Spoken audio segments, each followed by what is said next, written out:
네, 여러분은 행복하십니까? 별로 행복하지 않습니까? 최근에 우리나라 행복지수 순위가 발표된 게 있죠. OECD 회원국 37개국 가운데 35위에 그쳤습니다. 우리나라보다 순위가 낮은 국가는 그리스와 터키밖에 없습니다. 우리나라 행복지수는 굉장히 낮은 거죠. 개인차는 있겠지만요, 국민 대다수가 행복감 없이 사는 것이 아닐까, 이런 짐작이 이제 들죠. 기독교인도 예외는 아닐 것으로 보입니다. 우리나라 전체가 그렇다면 기독교인도 다 거기에 포함될 것이기 때문에 그렇습니다. 기독교인의 행복지수라든지 이와 관련된 최근의 통계가 발표된 게 없어서 이 부분에 대해서 언급하기가 좀 어렵습니다만은, 이 기독교인의 그 삶을 들여다보면은 비기독교인과 별 차이가 없다는 것을 느끼게 되죠. 살아가는 모든 것이 기독교인이나 비기독교인이나, 즉 세상 사람이나 예수 믿는 사람이나 별반 다르지 않다는 거죠. 기독교인이라면은 응당 행복해야 되는 거 아닐까요? 그래서 그 가정이라면, 즉 기독교인 가정이라면 역시 행복한 것은 당연한 것이 아닐까. 분명히 우리는 그렇게 생각을 해야 될 것입니다. 그런데 기독교인이라고는 하는데 행복하지 않은 사람, 행복하지 않은 가정이 많아 보입니다. 다 조사한 건 아니지만은 우리가 그걸 평소에 이렇게 살면서 이제 느낄 수 있는 거죠. 행복하지 않다면 무엇이 문제일까요? 보통의 사람이 일반적으로 가지는 행복감이 있습니다. 그 중에 하나를 든다면은 지난날의 형편과 비교할 때 오는 행복감입니다. 지난날의 형편보다 훨씬 좋아졌거나 나아졌을 때 행복감이 있습니다. 이를테면은 집 없이 오랫동안 살았어요. 새빵살이 하면서 그야말로 좀 떠들이같이 여기저기 이 집 저 집 다니면서 어렵게 생활을 하다가 자기 집을 참 힘들게 마련했습니다. 이때 가족 모두가 행복감에 젖어들죠. 그러니까 집 없이 서름을 겪었던 사람들이 느끼는 감정이라는 게 있어요. 자기 집을 가졌을 때. 어떤 사람이 처음 아파트 분양받고 집 없이 살다가 입주를 할 때에 가족들이 펑펑 울었다는 집도 있고, 또 너무너무 기뻐가지고 잠이 안 오더라, 이런 사람도 있고요. 그렇게 행복감에 젖습니다. 내 집 없이 살 때의 그 불편함, 거기서 받는 서러움, 이런 게 있잖아요. 이게 이제 다 끝났다고 생각하니까 행복감이 있는 거죠. 목숨 걸고 탈북을 해서 남한에 정착한 탈북민이라 그러죠. 이분들이 지금 3만 3천 명이 훨씬 넘었다고 그래요. 지금 모르겠어요. 3만 5천이 됐는지 4만 명이 됐는지 모르지만 하여튼 지금 많은 분들이 와서 우리 한국의 남한에서 잘 정착을 하고 있습니다. 물론 그 중에는 적응이 잘 안 되고 정착이 어려워서 고생하는 분도 있다고는 하더라고요. 그러나 이제 대부분은 이 정착을 잘 하고 있고 남한에서의 생활이 참 행복하다, 이렇게 다들 얘기를 합니다. 왜냐하면 북에서 누릴 수 없는 자유, 정말 마음껏 누리잖아요. 또 여기서는 아무리 가난해도 먹고 사는 건 해결되잖아요. 정부에서도 다 먹을 수 있도록 대책을 세워주고. 그러니까 북한에서의 생활과 비교하면은 이건 여기서의 삶은, 남한 땅에서 삶은 어떤 분은 아예 그냥 천국 같다고 얘기하는 사람도 있어요. 북에서 오신 분들 중에. 행복한 거죠. 이처럼 이제 이전의 삶보다 현재의 삶에 만족할 때 사람들은 행복하다, 그렇게 말을 합니다. 이전에 비해서 지금의 생활이 더 열악하거나 형편이 더 나빠졌으면 행복하다는 말 하지 않아요. 그리고 그래도 그때가 좋았는데, 이런 말만 되풀이하면서 이제 살게 되죠. 이런 면에서 기독교인의 행복의 문제, 별반 다르지 않다고 봅니다. 차이가 있다면 행복의 기준이 다르다는 점입니다. 즉, 세상 사람들은 주로 소유의 많고 적음, 또 이 땅에서 얼마만큼 많은 걸 누리고 있느냐의 정도, 또 권력이 있느냐, 즉 세상에서 어떤 힘이 있느냐, 또 유명하냐, 그래서 어떤 명예가 있느냐, 이런 기준을 가지고서 세상 사람들은 행복을 많이 얘기합니다. 그것이 이유가 될 때가 참 많죠. 그러나 기독교인은 그것이 기준이 아니고 또 그게 기준이 될 수도 없습니다. 이것을 알게 해주는 말씀이 오늘 본문 말씀이에요. 그것은 구원받기 이전의 삶을 상기시키고 있다는 데서 찾아볼 수 있습니다. 1절 2절의 말씀을 다시 보겠습니다. 그는 허물과 죄로 죽었던 너희를 살리셨도다. 그때 너희는 그 가운데서 행하여 이 세상 풍조를 따르고 공중의 권세 잡은 자를 따랐으니 곧 지금 불순종의 아들들 가운데서 역사하는 영이라. 이렇게 말씀했어요. 이 그때란 말이 나오죠. 그때란 허물과 죄로 죽었던 그때입니다. 다르게 말하면 구원받기 이전의 상태가 그랬다는 거예요. 허물과 죄로 죽었던 상태였다. 영이 죽었다, 그 말이에요. 영적으로 죽은 자를 의미합니다. 이때는 이 세상의 풍조를 따랐다라고 말씀하죠. 풍조라 그랬는데요, 지난 개역성경은 이걸 풍속이라고 번역을 했고 이번에는 풍조라고 또 번역을 했는데, 사실 이 번역도 원문의 뜻과 비교해 보면은 좀 많이 이해하기가 좀 어려운 그런 번역입니다. 왜냐하면 이 풍조라고 하는 원문의 단어를 보면은 영원이라는 뜻이고 이게 시간의 개념을 말하는 단어입니다. 많이 다르죠. 그냥 풍조라는 말과 시간의 개념에서 영원이라는 말과는 뭔가 이렇게 일치되는 느낌이 안 들죠. 아마도 이런 것 같아요. 그러니까 해석이 좀 들어가야 되는 건데, 이 부분은 이 세상 풍조를 따랐다는 것은 세상이 영원할 줄 알고 살았다, 그렇게 이제 볼 수 있는 거죠. 그런 해석이 지금 가능해지는 거예요. 우리말 성경 그대로 해석을 하면, 원문의 뜻을 적용해서 해석하면 그렇게 해석할 수가 있어요. 이 세상에 사는 사람들이 대부분 그렇게 살고 있죠. 이 세상이 영원하다고 생각하고 살아요. 물론 이 세상이 영원하지 않다는 걸 인정을 또 많이 합니다. 이 세상이 영원하다고 말하는 건 또 다 그런 건 아니에요. 문제는 뭐냐? 그렇게 인정을 하는데 삶의 태도를 통해서 부정하고 있어요. 그러니까 사는 걸 보면 부정하고 있는 거예요. 말은 인정하는데 행동은 부정하는 거죠.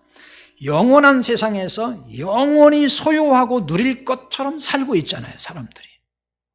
그러니까 이 세상은 영원하지 않다고 본인은 말하지만 사실은 그 삶을 보면은 삶으로 그냥 그걸 그대로 인정하고 사는 것이 된다는 것입니다.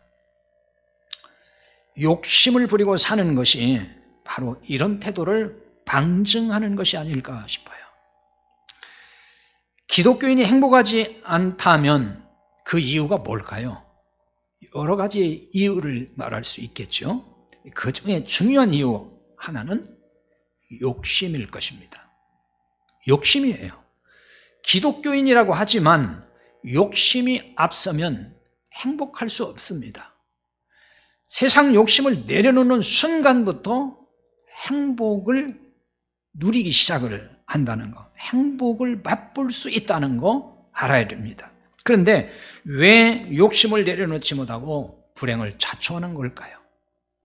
이것도 몰라서 그러는 게 아니에요. 욕심을 내려놓아야 된다고 다 알아요. 그런데 그게 안 돼요. 왜 그럴까요? 사람이 거의 다 욕심을 따라 살기 때문에 그래요. 그걸 보고 있어요. 그런 세상에 살고 있는 거예요. 다 그렇게 살고 있는데 혼자서 욕심을 내려놓고 산다는 거 쉬울까요? 불가능에 가까울 정도로 어렵습니다. 말은 다 내려놓는다고 하지만요, 그게 그렇게 쉽게 내려놓는 게 아니에요. 어떤 사람들은 나는 욕심 없이 산다 이렇게 말을 해요. 욕심 다 버렸어. 욕심 없이 산다고 말을 해요. 그런데 그것도 가만히 보면은 본인 생각의 기준인 거예요. 본인 기준에 욕심이 없는 거지, 삼자가 볼 때는 욕심이 가득하게 보일 때가 있어요. 욕심 다 내려놨다고 하죠. 그런데 가만히 보세요. 참 욕심이 아직도 많은데 무슨 욕심을 내려놨다고 하는 걸까? 이런 생각이 들 때가 분명히 있다고요. 오늘 3절 보세요. 전에는 우리도 다 그 가운데서 우리 육체의 욕심을 따라 지내며 육체와 마음에 원하는 것을 하여 다른 이들과 같이 본질상 진노의 자녀이었더니, 이렇게 말씀했죠. 전에는, 이 말은 즉 구원받기 전 그걸 말합니다. 그때는 육체의 욕심을 따라 지냈다 그랬어요. 육체와 마음에 원하는 걸 하면서 살았습니다. 다 그런 사람이었다는 거, 그거 지적하고 있어요. 다 그런 사람이었다는 거예요. 그러니까 세상 사람, 즉 예수를 모르고 구원도 모르는 사람은 다 욕심대로 산다는 겁니다. 이게 세상이라는 거예요. 이와 반대로 거의 욕심을 부리지 않고 산다면 욕심을 내려놓기가 쉬울 거고, 또 욕심을 부릴 이유도 없을 거예요. 왜? 사람들이 다 욕심 없이 살고 있어요. 그런 곳이라면 욕심 부리는 사람이 이상한 사람이고 비정상이 이런 거예요. 남태평양 섬나라의 작은 나라인데요, 원시부족 중에 말말족이라고 있더라고요. 근데 이 사람들의 사는 걸 보면 어떻게 사냐면요, 정말 문명과 등지고 살아요. 다 벗고 삽니다. 우리가 입는 이런 옷도 없어요. 나뭇잎을 해서 이렇게 옷을, 치마를 해서 입고 앞을 가리고 그 정도로 그냥 살아요. 먹고 사는 거 다 그렇게 삽니다. 그러니까 정말 욕심이 없어요. 욕심 부릴 이유가 없어요. 왜? 다 그렇게 사니까. 욕심이 왜 생기냐면 다른 사람이 욕심 내니까 덩달아 욕심이 생기는 거거든요. 만약에 그 동네에도 어디서 좋은 옷을 갖다 입고 명품 옷으로 치장하고 그러면은 그때부터 이제 달라질 거예요. 똑같이 다 누구나 차별 없이, 남녀노소 차별 없이 다 그냥 나뭇잎으로 해서 이렇게 가리고 다니니까 욕심낼 게 뭐가 있냐고요.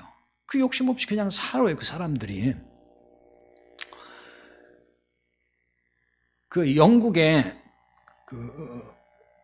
행복지수 조사 기관에서 2006년도에 전 세계 행복지수를 조사한 적이 있는데요, 그때 이 말말족이 세계 지구상에서 가장 행복한 사람들이라고 선정을 한 적이 있어요.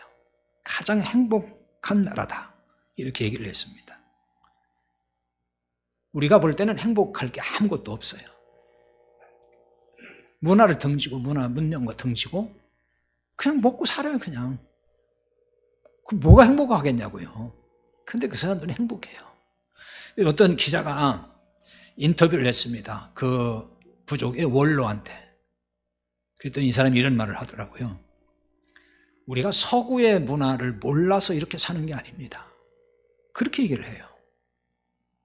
이 말 속에, 이 짧은 대답 속에 참 많은 것을 생각하게 만들어요. 이 사람들은 발전된 문명, 이 세상에 발달된 어떤 문화, 이런 거 모르기 때문에 우리가 그거 몰라서 이렇게 사는 게 아니라는 거예요. 그냥 우리는 이렇게 사는 게 행복하다는 거예요. 이렇게 좀 특별한 그런 부족들이 아직도 있다는 게 참 신기하기도 하지만요, 또 첨단의 문명 속에 살면서 행복을 누리지 못하는 이 시대를 사는 우리들에게는 상당한 숙제를 던져주는 행복에 대한 질문을 본질에서 하게 만드는 그런 사람들이 아닐까 이런 생각이 듭니다. 사실 인간의 욕심을 자극하고 충동질하는 존재가 있습니다. 오늘 2절의 말씀을 통해서 봅니다. 그때 너희는 그 가운데서 행하여 이 세상 풍조를 따르고 공중의 권세 잡은 자를 따랐으니 곧 지금 불순종의 아들들 가운데서 역사하는 영이라 이렇게 말씀했어요. 공중의 권세 잡은 자를 따랐다 그랬어요. 공중의 권세 잡은 자가 누구예요? 마귀입니다. 마귀를 따랐다 그런 말씀이에요. 구원받기 이전에는 다 마귀를 따르는 존재라는 거예요. 이게 마귀에게 속한 마귀의 자식이고 마귀의 종이라 그런 뜻인 거예요.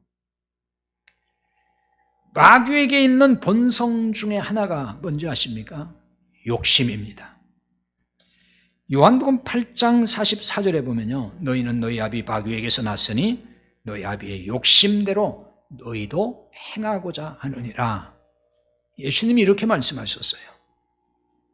너희 아비 마귀에게서 났다. 누구를 보고 하는 말씀일까요? 유대인을 보고서 하시는 말씀이에요.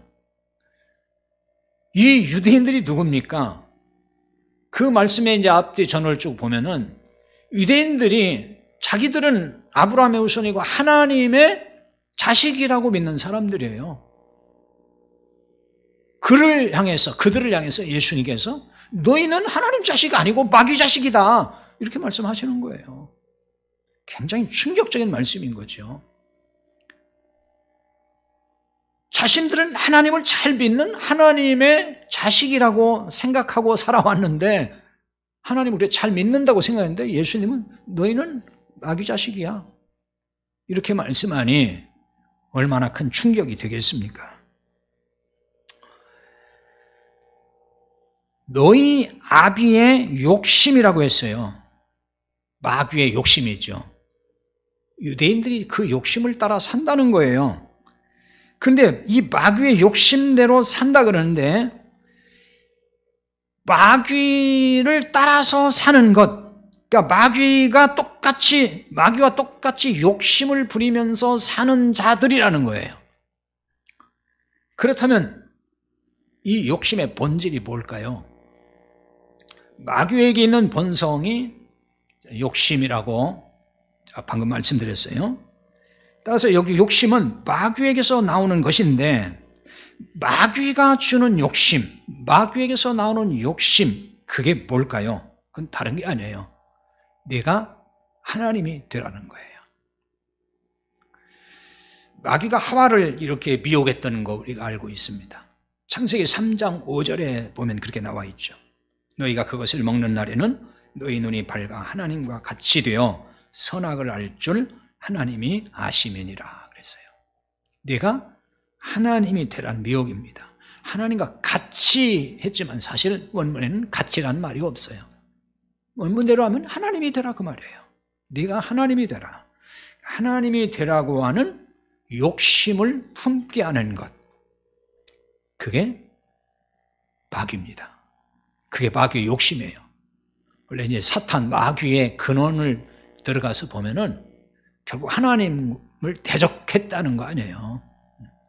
결국 하나님과 동등하게 되려고 했던 거예요. 그게 마귀인 거예요.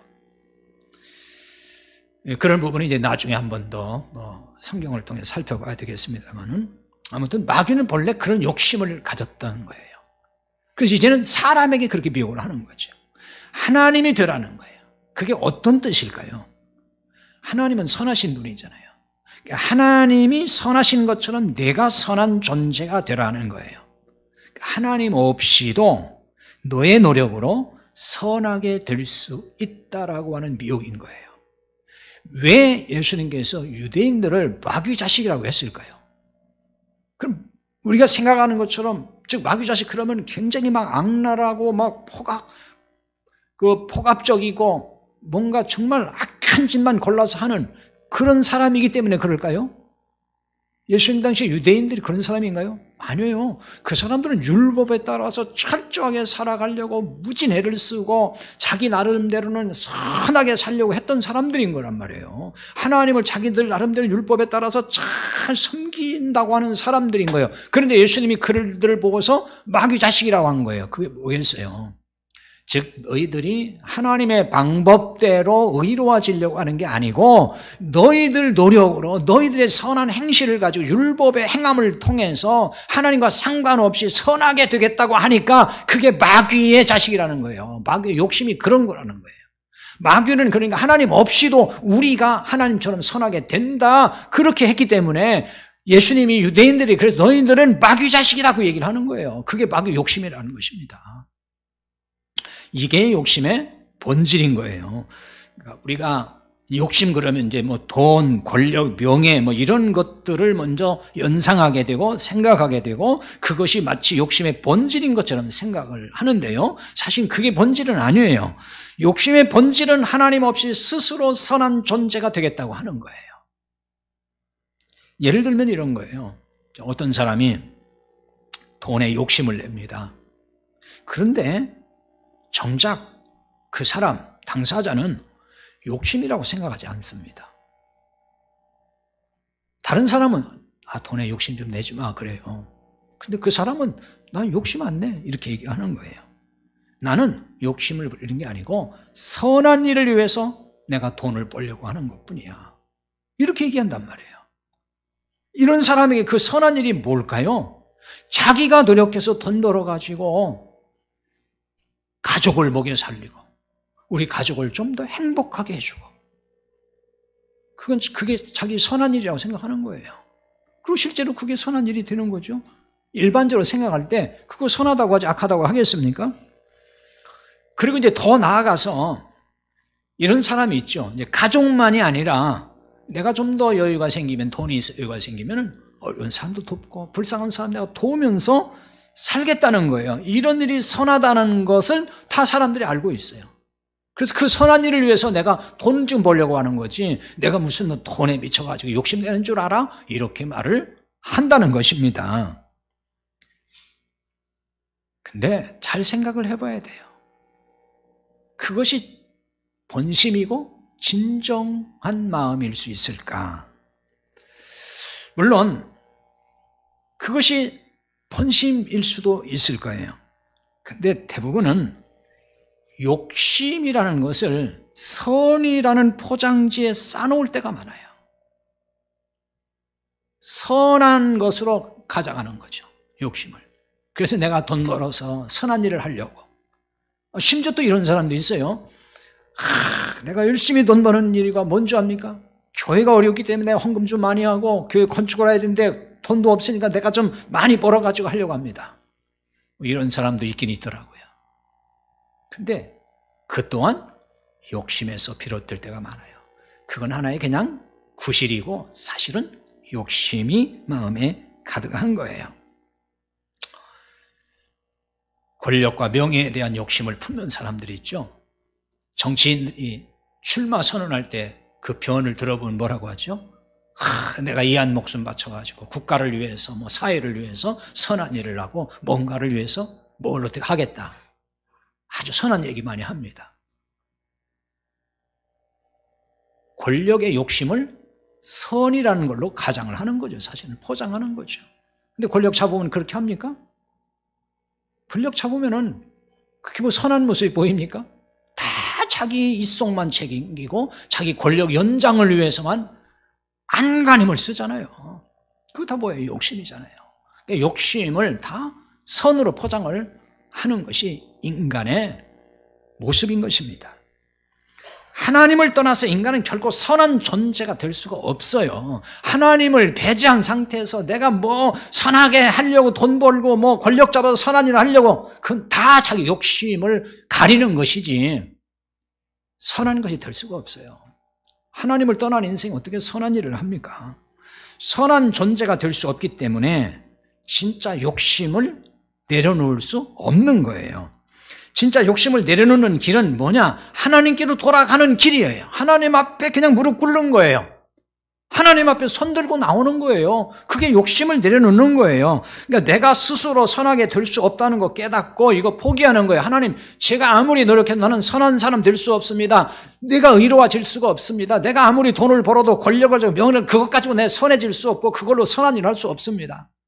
오직 하나님의 방법밖에 없습니다. 하나님의 의를 의지하고 하나님의 은혜 안에 내가 들어가기 원합니다. 라고 하는 것, 그것이 필요하다는 거예요.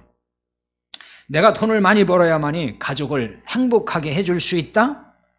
그럴 수도 있겠죠. 근데 과연 그것이 행복을 줄 수 있을까요? 돈 많이 벌고 높아지고 성공해야 행복해지는 걸까요? 하나님께로 돌아가지 않으면, 하나님의 방법으로 오지 않으면 그거 다 행복할 수 있는 게 아니에요, 사실은.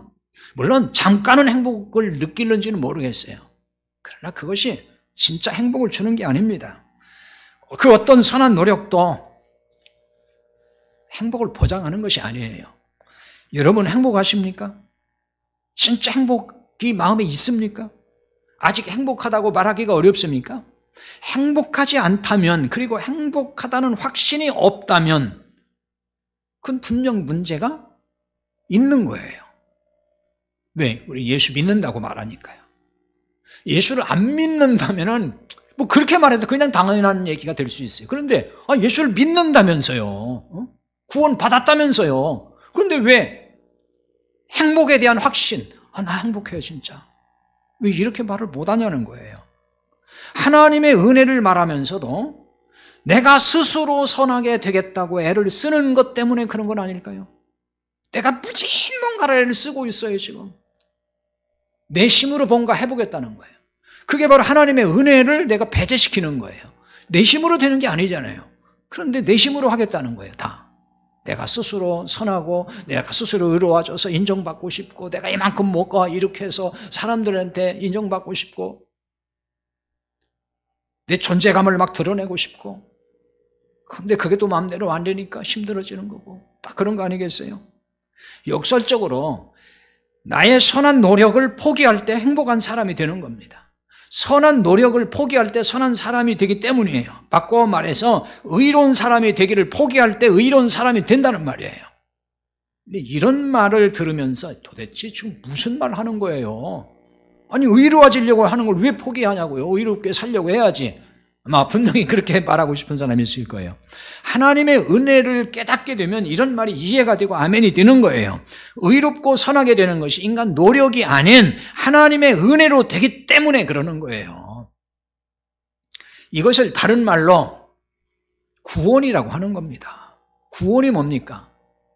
의로워진 거예요. 그 의로운 걸 다른 말로 하면 그게 선해진 거란 말이에요. 하나님이 구원받은 사람은 의롭다고 선하다고 하는 거예요. 사람은 그렇게 말하지 않을지 모르지만 하나님이 그렇게 인정하시는 거예요. 구원받으면 그 상태가 뭐죠? 죄에서 의로워진 겁니다. 그래서 의인이라고 하는 거예요. 8절의 말씀 보세요. 너희는 그 은혜에 의하여 믿음으로 말미암아 구원을 받았으니 이것은 너희에게서 난 것이 아니고 하나님의 선물이라 그랬어요. 구원받으면 의롭고 선하고 그렇게 되는데 그걸 하나님이 인정하셔요. 이 구원, 이런 구원을 우리 힘으로 받아요? 노력으로 받아요? 아니라고 그러잖아요. 은혜라고 그러잖아요. 그리고 그걸 선물이라고 하잖아요. 행위에서 난 것이 아니라는 거예요. 이거는 하나님의 그냥 선물, 즉 그게 은혜란 말이에요. 은혜와 선물은 같은 개념인 거예요. 은혜가 뭐 다른 개념이고 선물이 다른 게 아니에요. 값없이 준다 그 말이에요. 값없이 공짜로. 내가 공로도 없고 자격도 안 되는데 하나님이 그냥 주신다는 거예요. 그게 은혜예요. 그게 하나님이 주시는 선물이에요. 우리의 행위에서 나는 게 아니라는 거예요. 행위의 결과가 아니라는 거예요. 그래서 9절에서 아주 그냥 곧바로 뭐라고 했어요? 행위에서 난 것이 아니니 그러잖아요. 행위에서 난 게 아니다. 구원을 하나님의 선물이라고 했습니다. 여러분이 구원을 받았으면 하나님께 선물을 받은 거예요. 자격도 안 되고 아무 공로도 없는데 하나님이 선물을 주셨어요. 여러분 그 선물을 받은 것이 맞습니까? 그 왜 하나님 그냥 주셨을까요? 왜? 이거는요 값으로 매길 수가 없어요. 값을 매길 수가 없어요. 우리가 어떤 대가를 지불해도 그걸 우리가 얻어낼 수가 없다는 말이에요. 인간의 노력으로는 안 된다는 얘기예요. 그러니까 그걸 아시고 하나님이 그냥 주시는 거예요. 그러니까 믿음으로 받으라는 거예요. 그 북한 독재 정권에서 수령에게, 지금 수령이 이제 김정은이잖아요. 그 수령에게 무슨 상을 받거나 선물을 받으면은 그 최고의 영광으로 한다 그러더라고요. 심지어 이제 같이 사진 찍으면 뭐 그거는 뭐 말할 것도 없고, 그래서 그거는 최고의 가보가 돼가지고 집에다가 잘 모셔놓습니다. 근데 북한에서만 그런 게 아니고요. 우리나라에서도 예를 들어서 청와대에 초청받아가지고 대통령하고 면담을 했거나 뭐 대통령과 사진 같이 찍잖아요. 그러면요, 그걸 크게 확대해가지고 사진 찍은 거를 집에다 붙여놓고 그렇게 좋아하고 행복해하고 사람들에게 자랑하고 그래요. 그게 뭐라고? 사람들이 그렇더라고요, 보니까.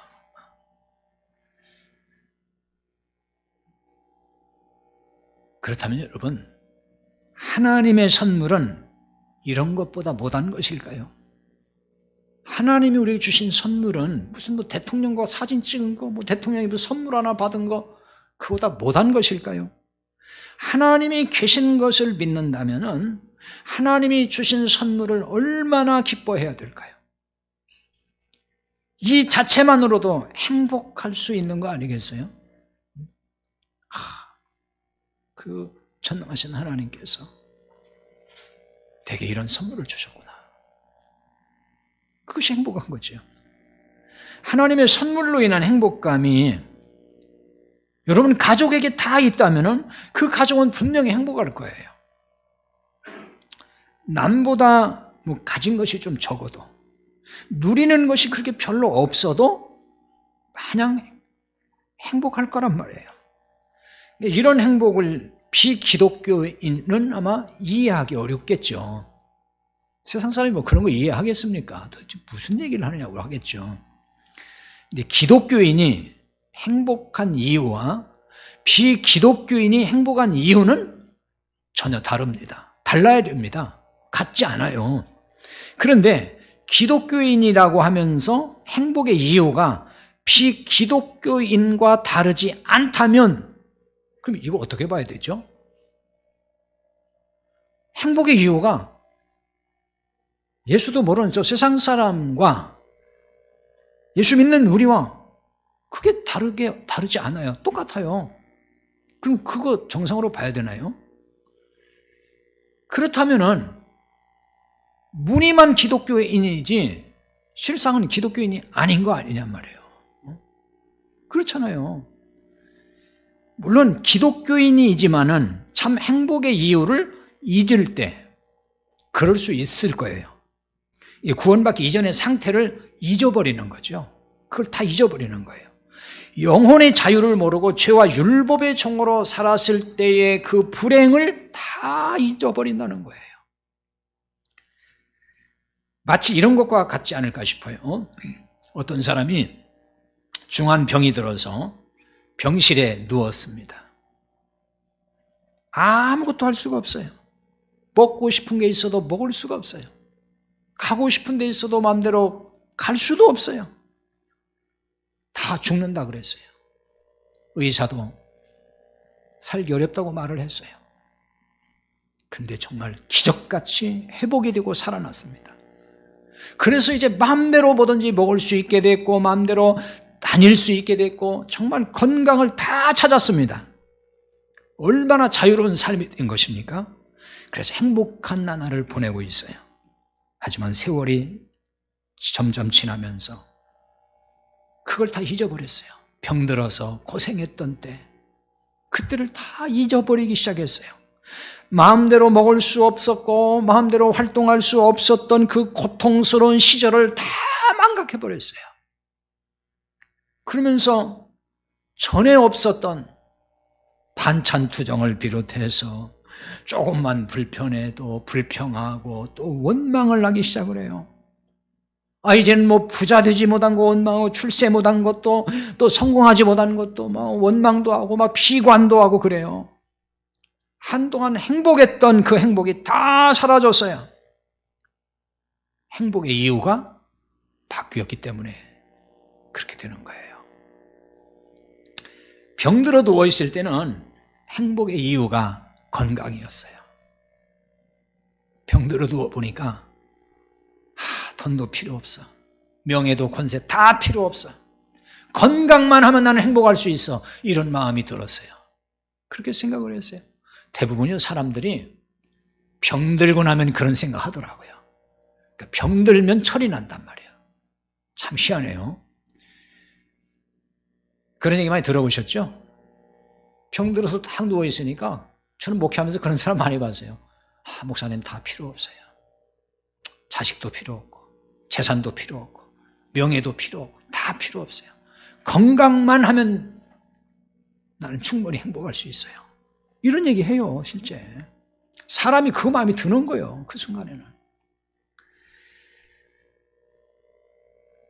자, 먹고 싶은 거 먹고 가고 싶은 데 가는 것만으로도 행복의 이유가 되는 거예요. 그런 사람한테는. 내가 몸이 건강해서 뭐든지 먹을 수도 있고 가고 싶은 데 다 내가 걸어서 갈 수 있고 이게 얼마나 행복한 거야. 이렇게 생각을 하는 거죠. 하지만 이제 그 병들어서 고생을 힘들 때 그거 다 잊어버리게 되면은 또 욕심이 생기기 시작을 해요. 그래서 행복의 이유가 달라지는 거예요. 그때부터는 이제. 기독교인이 행복한 이유는 하나님이 주신 선물이어야 합니다. 하나님의 은혜에 있어야 한다는 것입니다. 왜냐하면은 여전히 우리의 행실을 보면은 자격이 안 되기 때문에 그래요. 가끔 이제 구원의 얘기를 하고 구원의 확신이 있나요? 이렇게 물어보면은 주저하고 확신 있게 답을 못하는 분들이 있어요. 왜 그럴까요? 자기의 행실을 보니까 자신감이 안 생기는 거예요.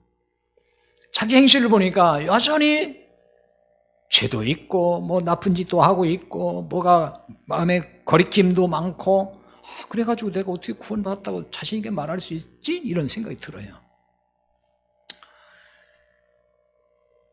그러니까 행복의 이유를 우리는 하나님에서 찾아야 된다는 거예요. 왜냐하면은 하나님이 우리의 행실을 보고서 구원해 주는 게 아니에요. 은혜로 줬다는 게 뭐예요? 자격이 안 되지만 공로도 없지만 하나님 우리 구원해 주셨잖아요. 그게 은혜고 선물이라는 거잖아요. 그래서 행복한 거예요. 그걸 생각하면 행복한 거예요. 왜? 여전히 우리는 그렇다고 해서 하나님은 이제 자격이 안 돼도 인정해 줬지만은 내가 스스로를 봐도 자격이 없잖아요. 그걸 생각하면 행복하게 생각을 해야 되는 거죠. 우리의 행실로는 하나님의 선물 받을 자격 안 돼요. 하지만 은혜로 선물을 받았고 또 하나님이 주신 이 은혜를, 이 복을 누리고 있어요. 그래서 우리의 구원도 안전한 거예요. 만약에 우리의 행실에 의해서 좌우가 된다면 우리의 구원은 여전히 불확실하고 날마다 그 구원 때문에 우리는 근심에 빠질 거예요. 만약에 거짓말 한 번 했으면 또 구원이 탈락되고 나 잘못했어요. 하나님 용서해 주세요. 그래서 용서받으면 이제 구원이 다시 회복됐다가 그 다음날 또 사기 한 번 치면 또 구원이 탈락되고 여러분 그러면 어떻게 살겠어요? 그럼 하나님도 얼마나 피곤하시겠어요? 우리는 뭐 종잡을 수 없는 사람이잖아요. 솔직히 여기서 지금은 착한 마음 가지고 있지만 나가자마자 또 별 생각 다 하잖아요. 하나님이 왜 하나님의 선물이 규정한 왜 우리가 행복하냐면은 우리의 여전히 이 연약함과 우리의 악함을 다 아셔요. 그러니까 우리의 행위를 보고 구원하시지 않은 것처럼 우리가 구원에 안전한 것도 하나님은 은혜로 여전히 우리를 붙들고 계시기 때문에 그런 거예요. 그렇다면은 행복의 이유가 충분하지 않느냐는 거예요. 이것으로 행복의 이유가 충분하지 않다고 말한다면은 구원의 복음을 아는 사람이라고 말할 수 있을까? 그거 아는 게 아니잖아요. 구원의 선물이 얼마나 큰 가치가 있는 것인지 안다면은 그런 말을 못하죠. 영원한 생명을 값없이 받았다는 것이 이게 얼마나 큰 복인지 알아야 돼요. 이게 모르면은 이걸로 나는 행복의 이유가 충분하지 않아요. 이렇게밖에 말을 못하는 거예요. 기독교인이 행복의 이유를 물질이나 출세, 성공, 권력, 이런 명예 등에서 찾으면 될까요? 행복의 이유를 눈에 보이는 세상 것에서 찾으면 행복하게 살기 어렵습니다. 왜냐하면요, 이 세상 것은 늘 비교하는 특성이 있기에 그렇습니다. 세상은요, 항상 비교합니다. 유난히 우리나라 사람이 더 그런 것 같아요. 비교의식이 너무 강해요. 행복지수가 OECD 국가 중에서 그렇게 저 하위에 있는 이유도 그런 것이 아닌가 싶어요. 우리가 뭐 이렇게 못 사는 거 아니잖아요. 우리가 그렇게 지금 뭐 누리지 못하는 게 아니에요. 과거에 비하면 엄청나게 잘 살고 있고, 지금 저 외국의 많은 나라들이, 한국은 이제 선진국이다, 막 잘 사는 나라들 부러워하고 있다고요. 근데 왜 행복지수가 그렇게 낮아야 되죠? 비교의식이 너무 강해요. 내가 못 먹고 못 사는 게 아닌데 나보다 훨씬 잘 사는 사람만 자꾸 쳐다보는 거예요. 눈높이를 자꾸 높이는 거예요. 또 높이는 거예요. 그러니까 행복하지 않은 거예요. 어느 순간에 그냥 행복지수가 낮아지는 거죠. 돈이 뭐 있으면 행복하다고 칩시다. 그러면 얼마만큼의 돈이 있어야 도대체 행복한 거죠? 기준이 없어요. 이거 다분히 주관적이라고요. 사람에 따라 다 달라요. 어떤 사람은 몇십만 원만 손에 쥐어도 행복해하는 사람이 있어요. 그런가 하면 수백억 원을 가지고 있으면서도 행복을 모르는 사람이 있어요. 세상에 그런 사람 참 많습니다.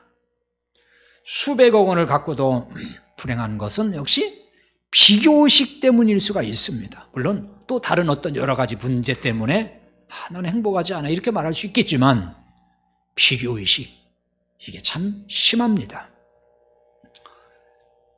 친구들을 만나러 갔어요. 모처럼 동창들을 만났어요. 그래도 자기는 수백억 원의 자산가기 때문에 좀 이렇게 뻐기고 나갔어요. 돈 좀 있다고. 그런데 친구들 또 얘기 들어보니까 수천억 원 가진 친구들이 꽤 많은 거예요. 그러니까 이게 또 헷가닥되는 거예요. 야, 나는 그 사람들의, 저 친구에 비하면 나는 가진 게 없네. 나는 가난하네. 이렇게 되는 거란 말이에요. 자기는 이제 없는 사람이 되는 거예요. 그러니까 그때부터 욕심이 또 생기는 거 아니에요. 야, 나도 좀 수천억 자산가가 돼야 되겠다. 욕심이 또 생기죠. 그럼 그때부터 그 사람 행복할까요? 행복하지 않아요. 그때부터 이제 또 욕구불만도 생기고 행복지수는 낮아질 수밖에 없는 거란 말이에요. 누구나 행복의 이유가 바뀌지 않는 한 행복지수가 올라가지 않습니다. 돈, 출세, 성공, 권력, 명예, 쾌락, 이런 것이 행복의 이유가 되는 한 그 사람은 행복할 수 없어요. 잠깐의 행복은 될지 몰라요. 잠깐은 행복할 수 있죠. 잠시 후면 그러나 그 행복은 종적을 값줄 거예요. 사람의 행복의 문제가 다 그런 거예요. 요즘 많은 사람들이 다 이렇게 부자가 되려고 애를 쓰더라고요. 어쩌면 그게 본능인지도 모르죠. 부자가 되고 싶어서 안달을 해요. 그럼 별짓들을 다 해요, 보면은. 왜 일확천금 꿈꾸다가 그냥 나락에 떨어진 사람 많잖아요. 무슨 다단계에 막 들어가고, 그 다음에 얼마 투자하면 한 달에 몇십 배로 늘려준다는 이런 얘기. 아니, 세상에 돈을 벌게 해줄 사람이 어디 있겠어요? 돈을 뜯어가려고만 하지. 자기 꾀에 자기가 넘어져요. 여러분, 세상은요, 절대로 돈을 그냥 거저 많이 벌게 해줄 사람 하나도 없어요. 다 빼갈 사람만 있어요. 그게 세상이에요. 근데 그것도 모르고 돈 벌게 해준다니까 막 투자하잖아요. 그래서 돈 다 날려요. 참 욕심이죠. 전부 다 욕심입니다. 근데 20대에도 보니까 별별 투자를 다 하고 난리가 났어요. 그 돈 때문에. 왜 그렇게 됐는지 모르겠어요. 왜 그렇게 됐는지. 그래서 천천히 땀 흘려서 한 단계 한 단계 가면 되는 거 아니겠어요? 근데 왜 이렇게 순식간에 돈을 벌고 싶어서 그런지. 그거 다 욕심이 아닐 수가 없지요. 아마도 부자 되면 행복할 거라고 생각을 해서 그런지도 몰라요. 더 행복하자. 부자 되면 행복할까요? 부자 된다고 행복하는 게 아니에요.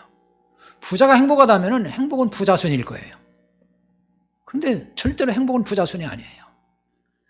성경은 세상에서 부자 되면 행복할 것이라고 가르치지 않아요. 절대로 가르치지 않아요. 그런 말씀이 없어요.